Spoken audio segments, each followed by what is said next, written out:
जब भी बाइडेन की प्रेसिडेंसी होती है, चाइना उनका कंपेटिटर बन जाता है, रशिया एडवर्सरी बन जाता है। मुझे लगता है कि विश्व में एक ट्रेड वॉर होना चालू हो चुका है। बाइडेन भी ऐसा चाहते हैं कि वो जाने से पहले यूएस प्रेसिडेंट आएंगे, डोनाल्ड ट्रंप, उनकी प्रेसिडेंसी को वो परेशान करने के लिए उन्होंने एक कदम उठाया है। तो जितना ट्रंप अगर करना भी नहीं चाहेंगे ना, तो ये बाइडेन उसको करके उसको ट्रंप के लिए प्रॉब्लम्स क्रिएट कर देंगे। बाइडेन प्रेसिडेंसी ऐसा काम करेगा कि यूएस और चाइना के बीच में प्रॉब्लम्स क्रिएट हो जाएंगे ट्रंप के आने से पहले। जय हिंद, नमस्कार। मैं अंबर जैदी स्वागत करती हूँ आप सबका आज के खास कार्यक्रम में। और आज बात करेंगे यूएस और चाइना के बिगड़ते हुए रिश्तों पर। और उस पर बात करने के लिए हमारे साथ मौजूद हैं उमेश अग्रवाल जी। बहुत बहुत स्वागत है आपका। नमस्कार। जय सिया राम। जय सिया राम। उमेश जी, अभी चाइना और यूएस के रिश्ते जब से डोनाल्ड ट्रंप दोबारा से चुनकर आए हैं, तो लगातार हम देख रहे हैं कि उनके अभी तो उन्होंने ओथ भी नहीं ली है। उससे पहले ही रिश्ते खराब होते हुए नजर आ रहे हैं बहुत ज्यादा। अभी चाइना ने एक्सपोर्ट बैन किया है रेयर अर्थ मिनरल्स पर, जो यूएस को वो एक्सपोर्ट करता था। साथ ही साथ यूएस ने भी चाइनीज जो टेक्निकल कंपनीज हैं उन पर सैंक्शन लगाया है। तो ये जो बिगड़ते हुए रिश्ते हैं, किस ओर इशारा करते हैं? किस तरह से आप इसको देख रहे हैं? देखिए, जैसे ही नवंबर 5 का जो रिजल्ट आया था कि डोनाल्ड ट्रंप को जैसे ही ओवरवेलमिंग मेजोरिटी बनी थी, सारे वर्ल्ड में एक समीकरण बदल गए थे। देखिए, जब भी बाइडेन की प्रेसिडेंसी होती है, चाइना उनका कंपेटिटर बन जाता है, रशिया एडवर्सरी बन जाता है। जब भी रिपब्लिकन्स आते हैं, China becomes a strategic adversary and Russia का क्लासिफिकेशन हो जाता है एज ए कंपेटिटर। उससे पहले ऐसा हुआ था कि ताइवान को यूएस ने बोल दिया था कि आप उनको सेमीकंडक्टर चिप्स नहीं बेचोगे। तो ये 10 दिन पुरानी न्यूज़ है, 10-15 दिन पहले ताइवान ने तो ऑलरेडी चालू कर दिया था as soon as Donald Trump आते हैं। और आपने ये भी देखा है कि 2 दिन पहले यूएस ने जो टेक्नोलॉजी होती है, उसके अंदर 100 चाइनीज़ फर्म्स के ऊपर उन्होंने सैंक्शंस लगा दिए थे। उनको लगता था ये जो टेक्नोलॉजी यूएस से लेंगे, उसको यूज़ करेंगे मिलिट्री एप्लीकेशंस के लिए। इतने दिन चाइना कुछ नहीं कर रहा था। चाइना ने क्या किया इस बार, उन्होंने जो रेयर अर्थ मिनरल्स है, जैसे गैलियम है, जर्मेनियम है, जिसको यूज़ किया जाता है लिथियम बैटरीज़ में, सेमीकंडक्टर्स में और यूएस के सेक्टर में, उसको बैन कर दिया है। तो ये क्रिटिकल रेयर अर्थ मिनरल्स जो होते हैं, ये आपके अर्थ के क्रस्ट से आपको इसको निकालना पड़ता है। चाइना के पास वो टेक्नोलॉजी है इसको रिफाइन करने की। देखिए, क्रस्ट में जो होता है ना, इसके अंदर थोड़े-थोड़े मॉलिक्यूल्स रहते हैं, तो इसकी एक टेक्नोलॉजी रहती है कि आप जब उसको प्रोसेस करते हो, तो उसमें बहुत सारे रेयर अर्थ मटेरियल्स होते हैं, तो आपको सबको निकालने के लिए एक प्रोसेस होता है। चाइना के पास ये टेक्नोलॉजी आ चुकी है। अब यूएस को प्रॉब्लम आएगा क्योंकि यूएस को भी वो कैपेसिटी बिल्डिंग करनी पड़ेगी और मेरे हिसाब से यूएस ने इसका इंतज़ाम कर दिया होगा। कुछ भी काम अमेरिका करता है तो बिना सोचे-समझे तो करता नहीं है। उसने भी अगर सोचा होगा तो उसने भी प्रोविजंस लिए होंगे। इसके कारण मुझे लगता है कि विश्व में एक ट्रेड वॉर होना चालू हो चुका है और बाइडेन भी ऐसा चाहते हैं कि वो जाने से पहले यूएस के जब यूएस प्रेसिडेंट आएंगे, डोनाल्ड ट्रंप, उनका उनकी प्रेसिडेंसी को वो परेशान करने के लिए उन्होंने एक कदम उठाया है।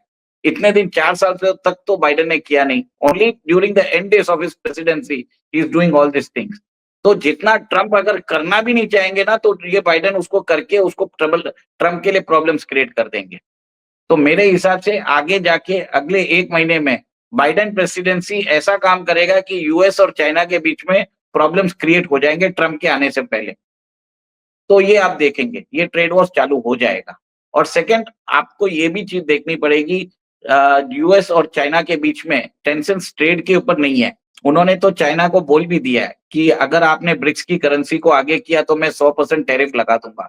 यूएस ने थोड़े दिन पहले मेक्सिको, कनाडा और चाइना को बोल दिया है कि आपके ऊपर एडिशनल 10% लगाऊँगा, क्योंकि उसका कनेक्शन है जो चाइना के थ्रू जो ड्रग्स वो एक्सपोर्ट करते हैं, फेंटेनिल, जिसके कारण जो बोलते हैं सिंथेटिक ड्रग्स बनते हैं, वो मेक्सिको और कनाडा में बनते हैं। वो कनाडा से यूएस में जा रहे हैं। तो यूएस को ऐसा लग रहा है कि चाइना इन सबको प्रमोट कर रहा है। देखिए, एक चीज़ आपको जाननी पड़ेगी कि जो मेथ है, वो एक सिंथेटिक ड्रग है। इस सिंथेटिक ड्रग को आप लैब में भी बना सकते हैं। इसका जो रॉ मटेरियल होता है फेंटेनिल, फेंटेनिल चाइना की कंपनीज़ एक्सपोर्ट करती है मेक्सिको को और कनाडा को। और उस मेक्सिको और कनाडा में जो ड्रग्स बनते हैं वो यूएस मार्केट में जाते हैं। अभी आपने थोड़े दिन पहले भी सुना होगा, इंडियन इंडियन शोर्स में भी 36,000 करोड़ के ड्रग्स मेथ को पकड़ा गया था। ठीक है, वो मेथ है अराउंड 6,000 किलो, तो मतलब 6 टन के थे। वो इंडिया में उसकी वैल्यू है 36,000 करोड़, यूएस जब पहुंचती है उसका वैल्यू हो जाता है 72,000 करोड़। तो ऐसा है कि अभी यूएस और चाइना के बीच में ट्रेड वॉर्स बढ़ेंगे, टैरिफ्स बढ़ेंगे। और सेकंड, चाइना और यूएस के बीच में सिर्फ ट्रेड के ऊपर नहीं है, ताइवान के ऊपर भी डिस्प्यूट चल रहा है। जिस हिसाब से मिलिटराइजेशन ऑफ साउथ चाइना सी चल रहा है, तो यूएस ने थोड़े दिन पहले $385 मिलियन के आर्म्स सैंक्शन किए थे, सेल्स सैंक्शन किए थे। ताइवान को बोला था कि हम आपको देंगे, जिसको चाइना ने बोला कि आप मत करिए। तो एक तरह से दोनों कंट्रीज के बीच में प्रॉब्लम्स चालू हो चुके हैं। डोनाल्ड ट्रंप के आने से पहले ही वो फायरवर्क्स जो बोलते हैं तवा गरम हो चुका है। वो जब लेंगे तब उसका क्या डिसीजन लेंगे, तो मेरे हिसाब से आगे जाके this trade war will intensify further.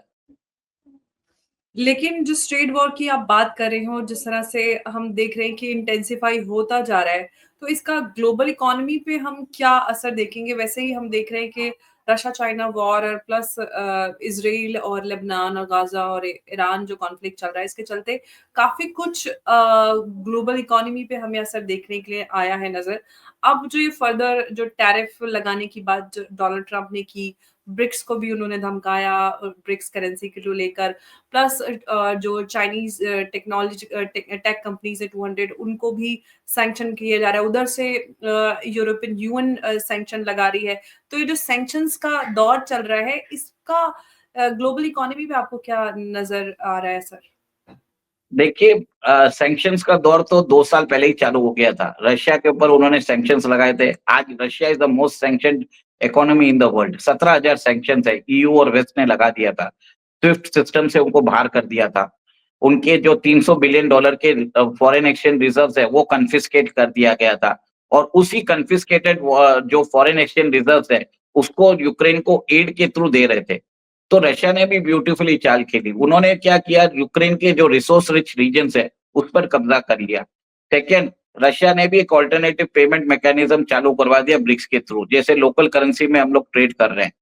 Third, आपको ये जान के हैरानी होगी कि रशिया और अमेरिका के बीच में आज भी न्यूक्लियर जो यूरेनियम का था सप्लाई, वो 2 महीने पहले तक चल ही रहा था। मतलब 30 महीने तो वो uranium, Russian uranium was powering American nuclear reactors, वैसा भी चल रहा था। जहां पे उनको फायदा है वहां पे वो कर भी रहे थे।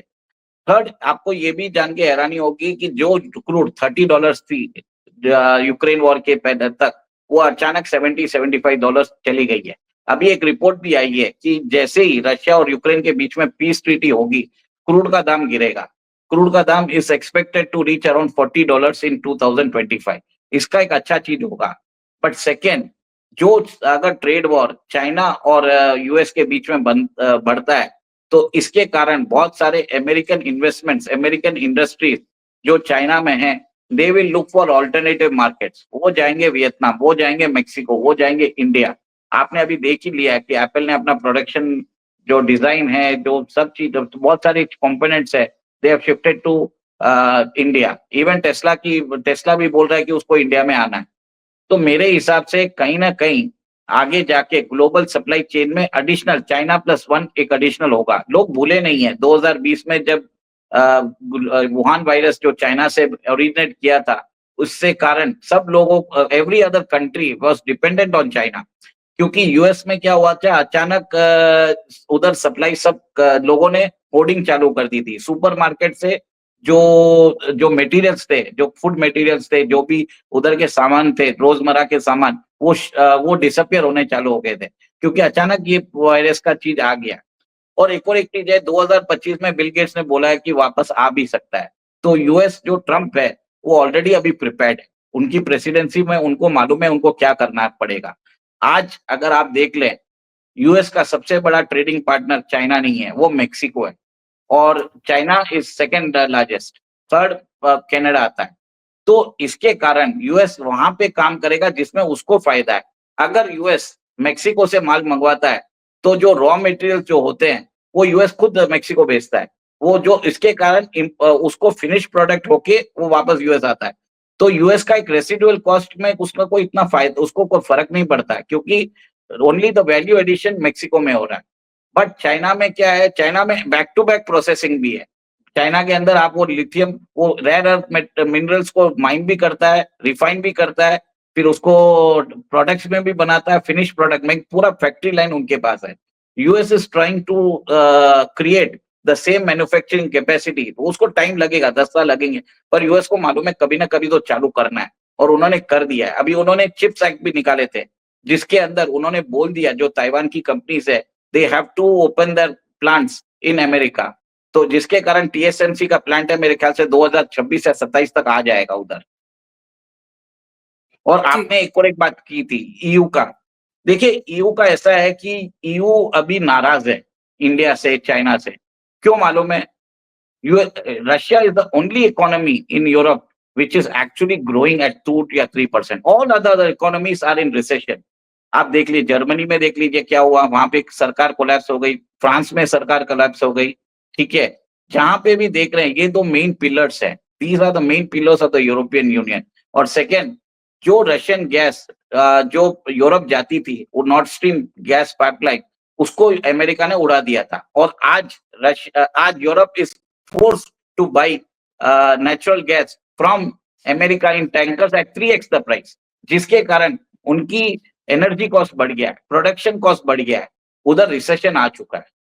तो अभी यूरोप क्या चल रहा है, they are trying to blame India and China for financing the Russian war machinery, क्योंकि इंडिया और चाइना भर भर के तेल ले रहे हैं, और इंडिया क्या कर रहा है, India is now buying Russian crude at discounted price, और वही रिफाइंड क्रूड बेच रहा है at Europe. It is one of the largest, it has become one of the largest exporter of refined oil, refined crude oil to Europe. तो Europe को बहुत ज्यादा problem भी चल रहा है, और यूरोप चाहता भी है कि इंडिया के साथ उसका फ्री ट्रेड एग्रीमेंट हो। फ्री ट्रेड एग्रीमेंट में वैसा होगा जिसके कारण उनको बेनिफिट ज्यादा होगा, हमको बेनिफिट नहीं होगा। आपको आपको एक और एक बात जान के हैरानी होगी, जो इन्होंने अभी एक नया रूल निकालने वाले हैं, उसको बोलते हैं कार्बन बॉर्डर मैकेनिज्म एडजस्टमेंट। ये 2026 से लेके आने वाले हैं। आपको डिफाइन करना पड़ेगा आपके प्रोडक्शन प्रोसेस, उस प्रोडक्शन प्रोसेस में आप कार्बन एमिशन कितने करते हो, तो उसके हिसाब से यूरोप को आपको कार्बन टैक्स देना पड़ेगा। अगर आप यूरोपियन यूनियन को एक्सपोर्ट करते हो। स्टार्टिंग में उन्होंने 4-5 इंडस्ट्रीज को लेके आए हैं, इसमें सीमेंट इंडस्ट्रीज है, आयरन इंडस्ट्रीज है, आयरन एंड स्टील है, और एल्यूमिनियम है, और इलेक्ट्रिसिटी। तो ये सब 4-5 इंडस्ट्रीज को लेके आए हैं। So they are trying to impose all sort of sanctions, all sorts of trade barriers against India and China. Second, US sorry EU ये भी चाहता है कि इंडिया को जो इंडिया के अंदर जो ट्रेड एग्रीमेंट है, फ्री ट्रेड एग्रीमेंट में, इसमें उनके जो मैन्युफैक्चरिंग कंपनीज हैं, जो उनकी फार्मा कंपनीज को इसमें इंक्लूड नहीं किया जाता। क्या होता है अंबर जी, एक थोड़े साल के बाद आपके पास कॉपीराइट होता है सिर्फ एक 15 या 20 साल के बाद। उस 20 साल के बाद आप क्या कर सकते हो, कोई भी drug manufacturer can produce the drugs, तो उसको जेनरिक ड्रग्स के अंदर बोलते हैं। तो India is the largest producer of generic drugs. तो वो चाहते हैं कि वो पेटेंट का जो मसला है इसके अंदर ना आए, वो पेटेंट्स हमके बने रहे, और India should not be producing that drugs. तो इंडिया ने मना कर दिया। तो वैसे ही वो ट्रीटी चाहते हैं, free trade agreement. It is not a free trade agreement, it is a EU slavery agreement जो वो चाहते हैं। तो इंडिया ने उसको रेजिस्ट किया है। तो एक तरह से ट्रेड बैरियर्स देश विदेश में बढ़ रहा है। उन लोग नए नए तरीके अपनाने वाले हैं, और ईयू का तो हाल ऐसा है कि वो एक डिसइंटीग्रेशन में जा रहा है। उनकी इकोनॉमी आप देख ही चुके हैं, और जैसे सीरिया और मिडिल ईस्ट से जितने ज्यादा जिहादी उधर जा चुके हैं, तो आपने देखा है कि फ्रांस में क्या हुआ था लास्ट ईयर, जब पूरे फ्रांस को जला दिया था उन्होंने, जिहादीज ने। और जर्मनी में भी प्रॉब्लम चल रहा है, स्वीडन में प्रॉब्लम चल रहा है, नॉर्वे में प्रॉब्लम चल रहा है, और नॉर्डिक कंट्रीज में प्रॉब्लम चल रहा है। तो ये मेरा मानना है कि आगे जाके ट्रेड बैरियर्स बढ़ेंगे। आप you will not be allowed to cross borders freely. And even आपने देख चुके होंगे कि ट्रंप ने भी बोला है कि अमेरिका में 2.1 मिलियन एस्टिमेटेड है ये इलीगल इमिग्रेंट्स रह रहे हैं। और अभी ऐसी बात आ रही है कि बहुत सारे लोग रिवर्स माइग्रेशन कर रहे हैं, वो अमेरिका छोड़ के कनाडा, मेक्सिको और south American, Latin American countries में भागे जा रहे हैं। तो world is going towards protectionism और उसके बाद वो लोग ट्रेड बैरियर्स बढ़ाएंगे जिसके कारण उनको फायदा होगा। तो it will be mutual give and take. जो फ्री ट्रेड बॉर्डर्स बोल रहे हैं वो सब खत्म होने वाले हैं और ये हम देख और आगे भी जाके ये भी होगा, कैपिटल कंट्रोल्स आएंगे। अगर आप यूएस में अगर आप रहते हैं, इंडियंस जो रहते हैं उधर, वो सोच रहे हैं कि वो इंडिया अपना पैसा बेच पाएंगे आगे जाके। वो जैसे अभी यूएस में कमा लिया है, वो सोचेंगे चलो हमको अभी इंडिया शिफ्ट होना है, वो आगे नहीं कर पाएंगे। कैपिटल कंट्रोल्स अचानक लगेंगे। अगर आप एग्जिट करना चाहो तो आपको एक 30 या 40% टैक्स देना पड़ेगा।